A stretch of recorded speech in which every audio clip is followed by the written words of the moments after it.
Assalamualaikum warahmatullahi wabarakatuh. Waalaikumsalam warahmatullahi wabarakatuh. Sahabat yang berbahagia, syukur alhamdulillah di kesempatan yang indah Abah bisa bertandang ke rumah Pak Asep F. Tamam. Alhamdulillah, terima kasih. Selamat datang, Mbak. Aduh, ini adalah kesempatan yang istimewa bagi Abah untuk menggali kembali hal-hal keilmuan yang ada nih. Karena Pak Asep itu kan gudangnya ilmu. Tapi ada satu hal yang Abah masih penasaran. Dari sisi beliau bukan hanya sebagai penulis, bukan hanya sebagai dosen, tapi ada sisi seninya yang belum kita ketahui. Dan juga kita akan gali bersama bagaimana pandangan seni menurut Pak Asep F. Tamam. Pak Asep, terima kasih sekali nih telah diberi kesempatan dan waktu yang istimewa bagi Abah untuk bercuap-cuap pria dengan kesempatan ini. Oke. Jadi sebetulnya dalam kehidupan kita tidak bisa melepaskan diri dari 3 kebutuhan pokok selain dari yang kita tahu ya, primer, sekunder, dan tertier. Ada dalam kehidupan kita butuh agama. Dalam kehidupan kita butuh ilmu, tetapi juga dalam kehidupan kita juga butuh seni. Kita sering dengar ya, dengan agama hidup terarah, dengan ilmu hidup mudah, dan dengan seni hidup indah. Seni itu adalah pelengkap dari kehidupan kita. Orang yang senang dengan seni tentu hidupnya ringan. Orang yang senang dalam berkesenian, hidupnya tentu selain dari konotasi yang sering negatif ya, tapi juga bagi saya itu tidak begitu terlihat. Yang terlihat justru orang yang memiliki jiwa seni, memiliki kecenderungan-kecenderungan tentang rasa cinta yang mendalam terhadap keindahan. Kita senang dengan kegiatan apapun, dengan profesi kita apapun gitu. Kita juga kembali kepada agama dalam kebutuhan kita terhadap ketenangan hidup. Tetapi juga kita butuh sentuhan-sentuhan lain dari kehidupan kita yang kita namakan dengan seni. Seni itu sesuatu yang indah. Sebetulnya agama juga sudah indah, Mbak. Ilmu juga dengan kandungan-kandungannya yang tidak terbatas banyak, ragam cabang dan dimensinya, itu semuanya juga indah. Tetapi keindahan lebih diidentikan dengan seni. Apapun yang indah itu nyeni. Dan kehidupan kita harus nyeni. Ya, seperti halnya saat ini Pak Asep, kita itu di tempat yang indah, di bawah pohon pisang. Nah, diiringi musik gemerciknya suara air. Ini adalah juga keindahan yang alamiah. Namun yang Abah masih penasaran nih, kadang kan suka ada benturan antara seni dan agama, Pak Asep. Sebagian pihak, jangan seperti ini, wah haram gitu. Jangan seperti ini, bina. Iya, Pak. Gini gimana, Pak? Jadi kehidupan kita itu membutuhkan sentuhan-sentuhan keindahan yang dinamakan seni ya. Dan tentu ada seni yang mungkin berlebihan. Seni itu hukumnya mubah. Dengan seni bisa menjadi halal, bisa menjadi sunat, bisa menjadi haram bahkan. Bisa makruh ya. Tergantung kepada bagaimana perlakuan kita, interaksi kita dengan dunia seni. Nah, yang kita ingin tegaskan di sini adalah bagaimana kita berseni untuk sesuatu yang mungkin bisa memberi kita pahala, kebaikan, menghibur orang lain, memberi ruang terbuka bagi orang lain untuk senang, untuk nyaman, untuk bahagia, dan untuk bisa lepas dari beban hidup, dari stres dan lain-lain. Seni bisa menjawab itu semua. Memang beberapa ulama itu, apakah yang salaf, yang khalaf ya, itu ada yang mengharamkan seni dengan dasar beberapa penafsiran terhadap ayat-ayat Al-Quran. Wa minan nasi may yashtari lahwal hadithi liyudilla an sabilillah. Ada dalam surat Luqman itu. Nah, dalam memahami, menafsirkan ayat itu, ada di sana seni terlibat dalam isi penafsiran ayat itu. Ada juga hadis-hadis Nabi yang ditafsirkan oleh beberapa ulama yang itu adalah katakanlah haram karena ada alasan-alasan tertentu. Tetapi juga para ulama, terutama ulama kontemporer, ulama-ulama kesini ya mungkin ada buku khusus tentang seni itu yang dikarang oleh Yusuf Qaradawi. Beliau menulis khusus tentang seni, dan di dalamnya tidak saklek mengharamkan, tetapi juga menyampaikan seni yang haram seperti apa, seni yang mubah seperti apa, bahkan seni yang yang bisa memberi kebaikan juga seperti apa.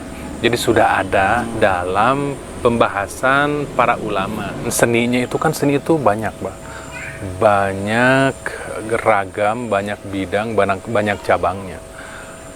Nah, seperti kita di Indonesia, seniman itu kan ada seniman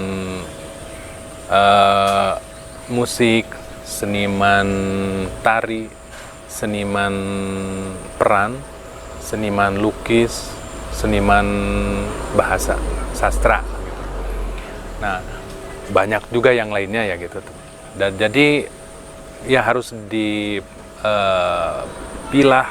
satu demi satu gitu. Jadi dalam agama Islam itu memang yang paling dahulu memperlihatkan keindahan dari dunia seni itu seni sastra. Terbukti ketika Rasulullah dilahirkan, Muhammad diangkat menjadi Rasul, beliau membawa risalah yang kita kenal dengan Al-Quran, yang di dalam Al-Quran itu memiliki dua unsur kemukjizatan. Ada i'jaz ilmi, ada i'jaz adabi. Ada kemukjizatan keilmuan, ada kemukjizatan kebahasaan. Nah, sering kita mendengar ya, bahasa Al-Quran itu indah. Banyak orang yang masuk Islam karena menikmati keindahan bahasa Al-Quran. Lalu kemudian pada abad selanjutnya muncullah satu cabang ilmu dalam agama Islam, ilmu bahasa, yang hari ini kita kenal dengan ilmu balaghah. Karena memang di zaman Nabi itu penyair-penyair Arab itu sudah ada, sudah terkenal dan bahkan memiliki posisi strategis, posisi yang sangat tinggi di kalangan kehidupan sosial orang-orang Arab. Dan itu terbukti dengan turunnya Al-Quran juga, yang kemudian ditakdirkan untuk bersentuhan antara bahasa Al-Quran dengan bahasa Arab pada saat itu. Hingga akhirnya kan ditantang juga gitu kan, untuk membuat satu Al-Quran, satu surat, satu ayat. Ternyata para penyair itu juga tidak mampu menandingi. Nah, itu sisi keindahan dalam Al-Quran yang belum diteliti secara mendalam seperti pada abad-abad selanjutnya ketika ilmu balaghah turun. Ilmu balaghah diciptakan gitu. Nah, dan ilmu balaghah juga bukan pada awalnya tidak sekedar menggali keindahan bahasa Arab dalam kehidupan orang-orang Arab pada saat itu. Buku-buku balaghah pertama kali itu adalah melihat kebalaghahan Al-Quran. Jadi bukan kebalaghahan bahasa orang-orang Arab pada saat itu. Dan sampai hari ini, sampai ke abad 20 Masehi juga sastra Arab itu luar biasa mendapatkan posisi yang hebat, tinggi di kalangan kehidupan orang-orang Arab.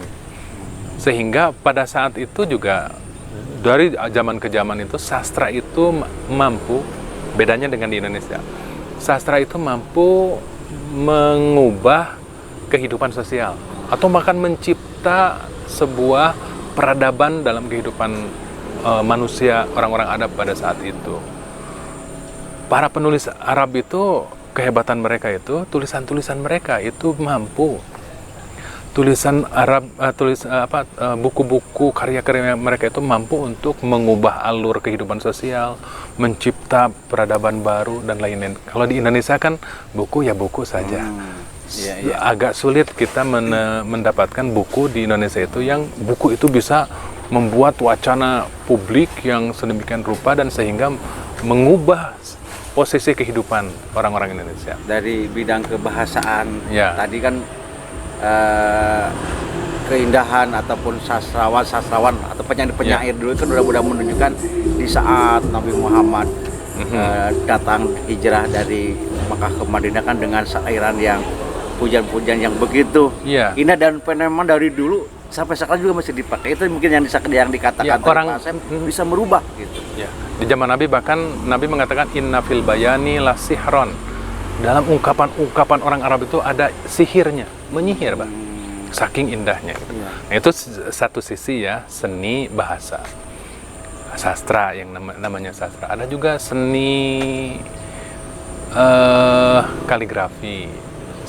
Jadi ada seni yang bisa didengar, seni musik, seni yang bisa dilihat, seni gambar, seni rupa, seni lukis.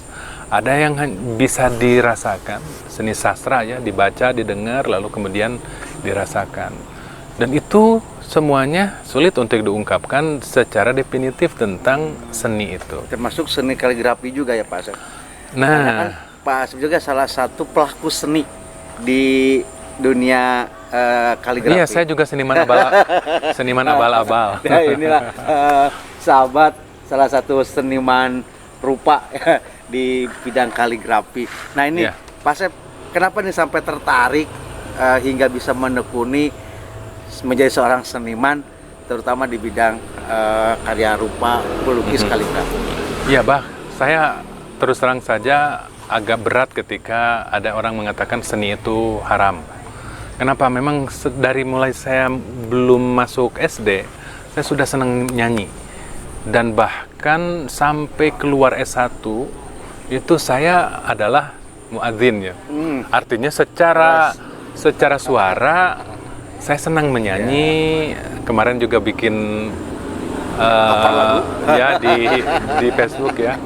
Nah, jadi agak berat ketika mendengar seni itu haram. Saya alhamdulillah senang menyanyi dan sampai senang menghafal lagu. Sejak SD sampai S1 lah saya senang menghafal lagu. Nah, kemudian juga saya kuliahnya di sastra. Saya S1, S2 itu di sastra, Bah.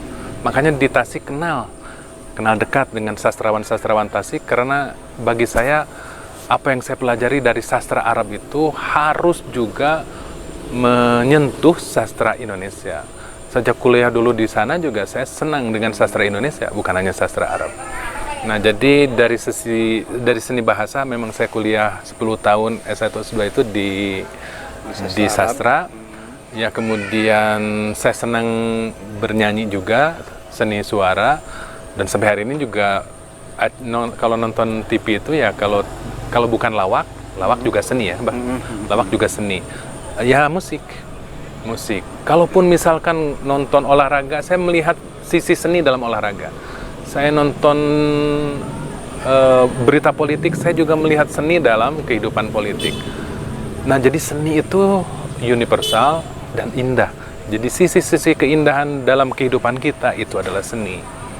Nah, jadi pertanyaan Abah, ya saya senang dengan seni yang terdengar dan terutama seni yang terlihat. Jadi pada masa sekolah SD dulu saya senang nulis Arab, belum tahu kaligrafi, senang aja nulis Arab. Nggak taunya pas kelas 1 MTS Sanawiyah ada lomba tingkat KKM dulu itu, kelompok kerja madrasah. Saya masuk juara 1 waktu kelas 1 MTS itu kelas kaligrafi se-KKM. Ternyata pada pada masa kelas 1 sanawiyah juga ikut se-Kabupaten Tasik. Dulu kan kabupaten kota masih bersatu. belum ada kota, ya? Juara 1, Bah. Alhamdulillah. Kelas 3 MTS juga ikut juga lomba se-Kabupaten dan Kota Tasikmalaya, juara 1 lagi. Apalagi di waktu aliyah, kelas 3 aliyah, saya juga ikut lomba kaligrafi tingkat Jawa Barat dan juara 1, Bah.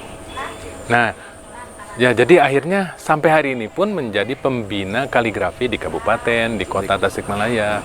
Jadi ya hidup dalam seni itu indah, dan kita bisa membatasi seni yang mana yang bahkan bukan sekedar mubah, tapi juga sunnah. Nah, tapi kalau taruhlah kalau kaligrafi, oke lah, itu kan pasti nulisnya Arab, berarti nilai dakwahnya juga tentu ada. Kalau seni suaranya dinasid seumpamanya, Pak, oke lah, itu juga indah karena ada nilai dakwah.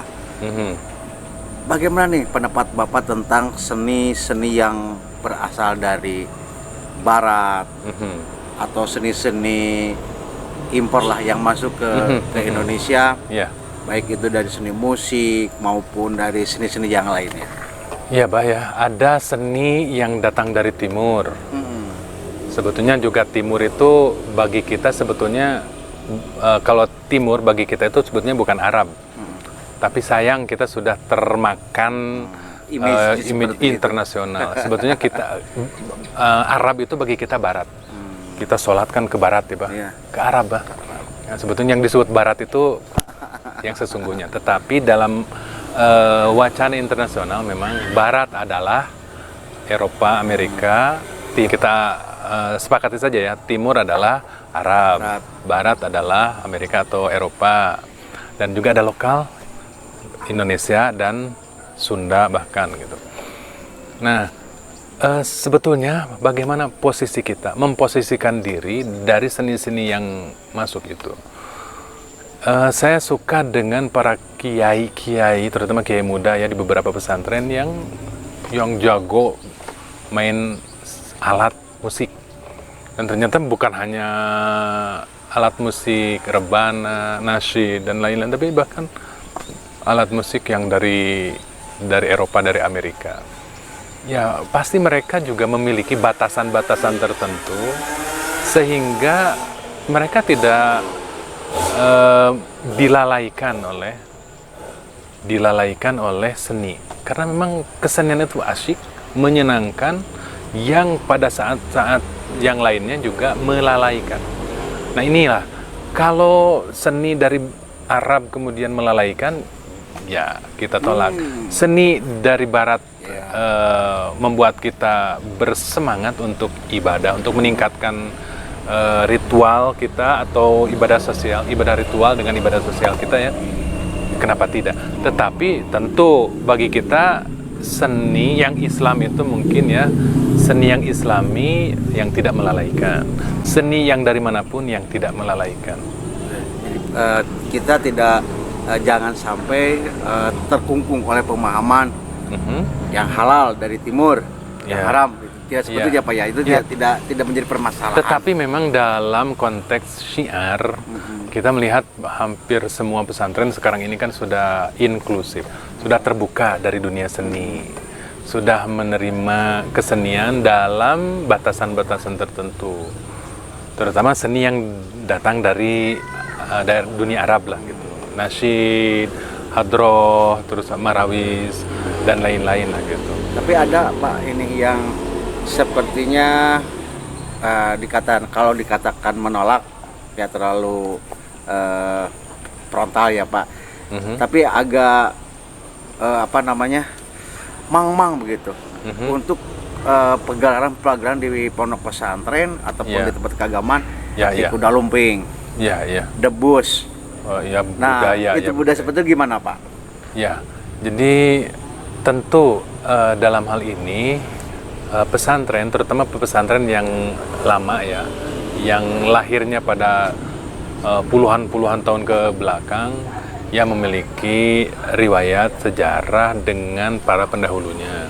Kalau yang sekarang saya belum tahu ya, pesantren mana yang eksklusif ya, yang tidak menerima budaya-budaya Sunda, budaya-budaya lokal, karena di beberapa kampus saja sekarang ini dalam acara wisuda sering memakai silengser, upacara adat dan seperti itu. Jadi bagi kita hati memang harus dipancangkan lebih kuat untuk bisa kalau menerima seni, untuk bisa memilih agar tidak membuat keyakinan kita goyah. Ya, termasuk misalkan kan konon yang tadi Abah sebutkan kuda lumping, debus itu konon menghadirkan sosok lain di luar manusia yang mungkin bagi pihak-pihak tertentu bisa sedikit banyak mengurangi atau menggoyahkan. Nah, kalau tidak masuk ke pesantren kan biasa, itu dianggap sebagai budaya, sebagai warisan tradisi yang terus dipertahankan. Seperti Abah kan mempertahankan tradisi lama masyarakat Sunda dengan Icikibung, Mbak. Ya, Icikibung. Nah, Icikibung itu masuk ke kesenian, Mbak. Masuk ke kesenian dan itu tradisi itu budaya, dan di dalam lingkup seni juga itu termasuk gitu. Maka Abah juga seniman dalam pemahaman saya. Waduh, terima kasih, tapi terlalu indah kalau disematkan kepada Abah ya. Nah ini, ya. Sekali lagi Pak Asep, kan kalau kita tadi berbicara lebih terfokus ke seni rupa, ke seni musik gitu kan, seni sastra. Ada lagi nih dari seni gerak. Kadang kita melihat tarian-tarian dari timur, sepertinya tidak masalah sih untuk ditampilkan di pesantren ataupun di sana yang di sana ada tamu, tapi merasa riskan jika ditampilkan jaipongan. Nah, pandangan Pak Asep gimana itu? Ya, memang masih ada upaya untuk memisahkan laki-laki dan perempuan ya, Pak. Jadi terutama di pesantren. Kalau jaipongannya laki-laki, saya mungkin berpendapat pesantren tidak begitu menutup diri ya. Tapi kalau yang perempuan kan ya ada beberapa gerakan yang memang memakai pantat lah gitu ya, digual-geol seperti itu. Dan di luar pesantren kan kita menganggapnya memang betul sebagai budaya, sebagai warisan kebudayaan Sunda gitu. Nah, kalau di pesantren ya kita melihat misalkan tari apa yang dari Arab itu, japin apa? Ya, japin dari yang muir-muir ataupun ya itu asik banget, Bah. Dan itu saya juga bahkan pernah melihat di YouTube ya, Habib Quraish Shihab, adiknya Alwi Shihab itu menari khas Arab, itu asik itu. Dan itu jarang, kalau perempuan jarang. Kalau di sana di Mesir ada tradisi tari perut. Ya, orang-orang Indonesia yang ke sana konon suka juga nonton tari perut. Ada nilai-nilai keseniannya juga, artinya tidak sembarangan orang kan yang bisa tari perut. Tapi kalau tari perut adanya di Indonesia, yakin itu ditolak lah. Ditolak gitu. Ya. Berarti pada dasarnya Islam tidak menutup diri untuk kesenian. Agak asal tidak melibatkan sesuatu sekecil apapun yang memang mengundang syahwat atau memberi efek khawatir adanya kemusyrikan atau adanya berlebihan, atau dalam substansinya, isinya itu ada hal-hal yang berlawanan dengan hukum Islam, atau juga melalaikan dan lain-lain. Bahkan mungkin tetap Islam masih menjaga agar tidak terjadinya ikhtilat, percampuran yang bebas antara laki-laki dan perempuan. Nah, kita udah ngobrol Pak Asep mengenai kesenian dari barat dan dari timur. Nah, pandangan Pak Asep mengenai kesenian yang ada di Kota Tasikmalaya, apa kiranya yang harus dipertahankan, harus dikembangkan, ataupun wah hebat nih Tasik sebenarnya punya ini. Apa pandangan Pak Asep? Ya, saya menulis buku ya Pak, judulnya Tasik Asik Tak Asik.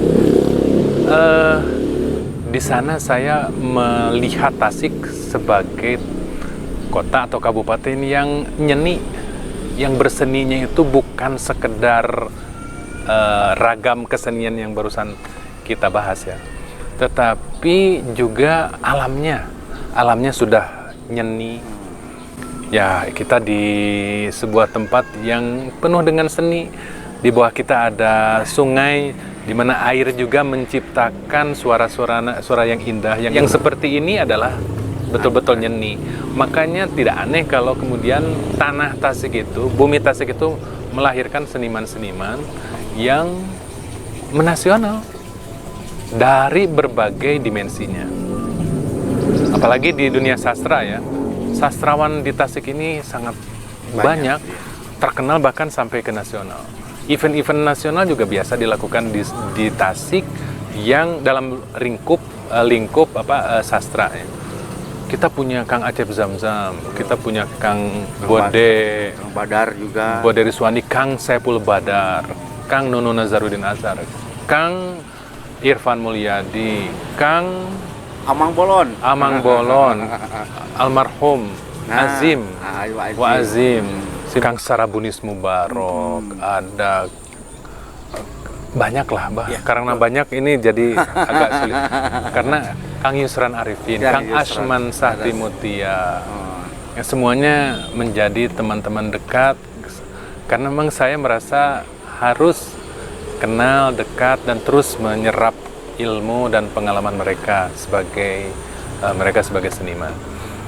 Nah, itu seninya memang berbeda-beda kan, kayak kalau Kang Acep Zamzam itu kan seni puisi, syair. Kalau Kang Bode bisa puisi, bisa juga peran kan. Dan Kang Nunu Nazaruddin Azhar sama Kang Saipul Badar juga sama. Jadi ada kecenderungan